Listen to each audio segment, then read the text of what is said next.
Welcome to my channel, your channel, our channel, Leading Sunrise. So ayun nga guys, at pupunta kami ngayon sa Tagaytay. Narito kami ngayon sa Skyway. At maganda ang weather, sana maganda rin ang weather doon. At ngayon nga ay long weekend at Sunday pa, kaya nagpasya kaming pumunta ng Tagaytay since dito naman sa Manila ay hindi maulan. So sana sa pagpunta namin doon, ganun din ang aming madatnan. Kaya samahan nyo ako hanggang sa dulo ng ating video for today at maglalakbay tayo hanggang sa Tagaytay. At dahil nga long weekend, hindi kami nakipagsabayan sa mga paluwas ng Maynila at sa mga pauwi ng Maynila na andito kami sa gitna ng holiday ngayon. Kaya kukunti lang yung mga kasabay namin pumunta or lumabas ng Manila. So maganda talagang dumaan dito sa Skyway, walang traffic at napakabilis. Kung pupunta kayo ng South or Luzon, dito na kayo pumunta sa or dumaan sa Skyway at mga less than 1 hour na andun na kayo sa inyong pupuntahan. So enjoy lang natin yung weather, hindi siya mainit, hindi rin siya malamig at hindi rin siya maulan. Tamang-tama lang yung kanyang panahon ngayon. Kahit yung ulap ay may nagbabadya, pero okay din naman yung weather.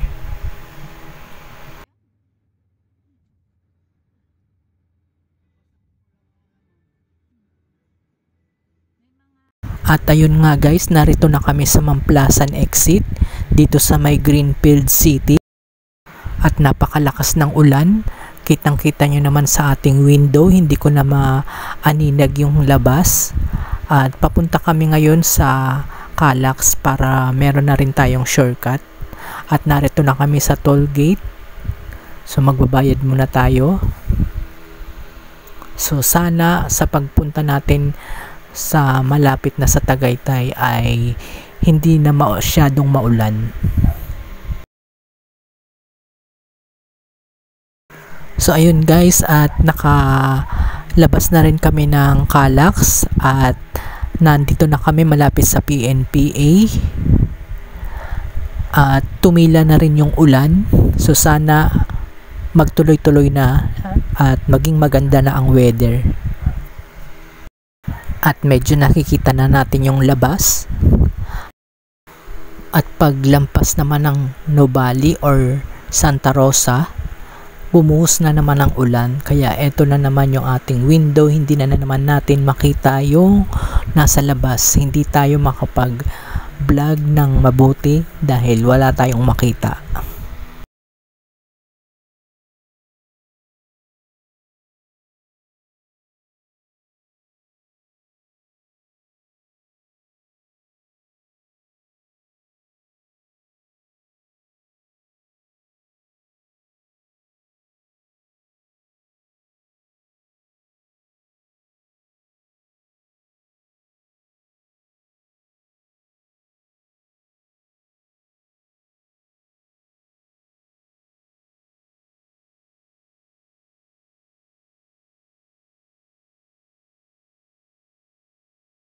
At dahil nga maulan at hindi natin makita sa labas, so eto kami ngayon, kasama namin yung aming tita at mga pinsan at kasama natin ang Team Kulot. So ayan sila. So buong Tagaytay ay maulan. At narito na nga tayo sa ating pupuntahan at napakalakas pa rin ang ulan, pero naaaninag ko na napakaganda nung kanilang scenery dito. Nandito na tayo sa Tagaytay Highlands at kung makikita nyo, maganda ang Bermuda, napaka green at ang ganda ng mga landscape nila. At dahil nga napakalakas ng ulan at napakalakas din ng hangin, nagpasya na lang kaming wag nang tumuloy at bumalik na lang at mag-iba na lang ng aming pupuntahan. Since inabutan na kami ng lunchtime, so kailangan namin kumain muna at humanap ng makakainan dito malapit lang sa Tagaytay Highlands. So kanina nga nung pagpunta namin dito, nakita ko na at naalala ko na yung aming tinuluyan noon dito rin sa Tagaytay, at ngayon ang pangalanan niya ay One Bagger. Isa na itong restaurant at nagkaroon ng expansion, mga kubo-kubo sa labas, at dati doon kami nagstay for one night, at ganito rin yon, malakas ang ulan, kailangan naming maghanap ng masisilungan. At narito na kami guys sa One Bagger, nakapag-order na rin, ready na for lunch, hamonado, hipon na sinigang with rice, at meron din kaming sisig. So dito sa loob nila, merong mga kwarto-kwarto noon, at doon kami na nuluyan muna for one night, at ngayon yung mga kwartong yun ay naging dining table. At eto na ngayon yung aming kinakainan. Eto yung mga room dati, pero ngayon hindi na sila nagpapa-rent ng room.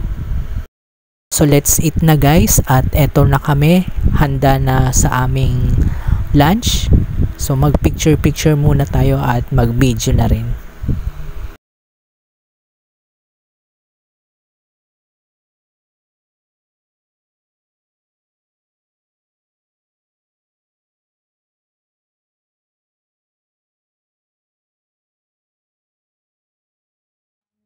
Ito yung kanilang sisig, may sili pa at kalamansi.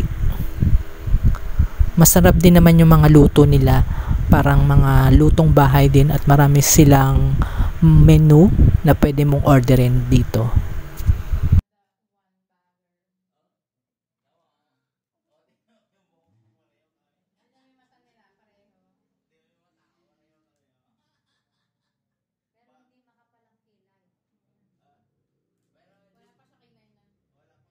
So tapos na kaming kumain, at pakita ko naman sa inyo yung labas.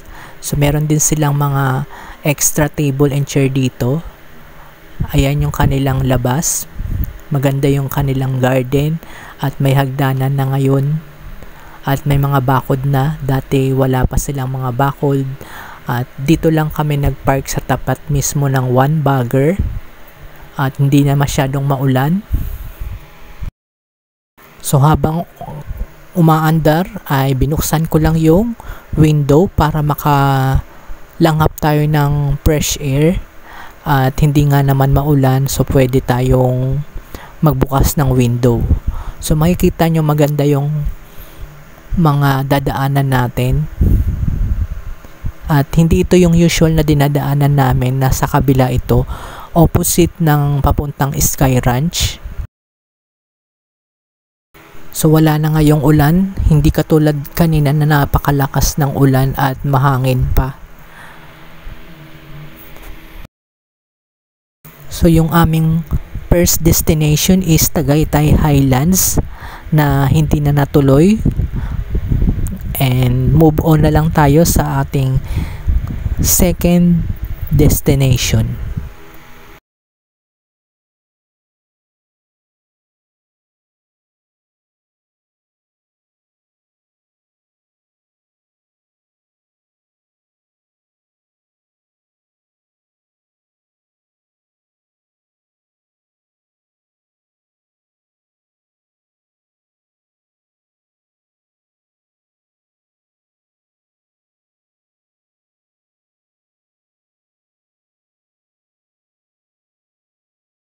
So ayun nga guys, at malapit na kami sa intersection ng Tagaytay, at maganda pa rin yung weather, hindi pa rin maulan. Naka-open lang yung aming window para naman makalanghap ng sariwang hangin, since wala namang ulan at malamig pa rin dito sa Tagaytay. So ayun guys, nasa intersection na kami, at bumuhos na naman yung malakas na ulan, kaya nagpagi na naman, at hindi na natin makikita yung Taal Volcano dahil namumuti na lang doon sa part nila. Naalala ko guys, ghost month pa pala ngayon, kaya mag-ingat din kayo, at subaybayan yung ating part 2. Hanggang dito na lang muna. Bye for now guys!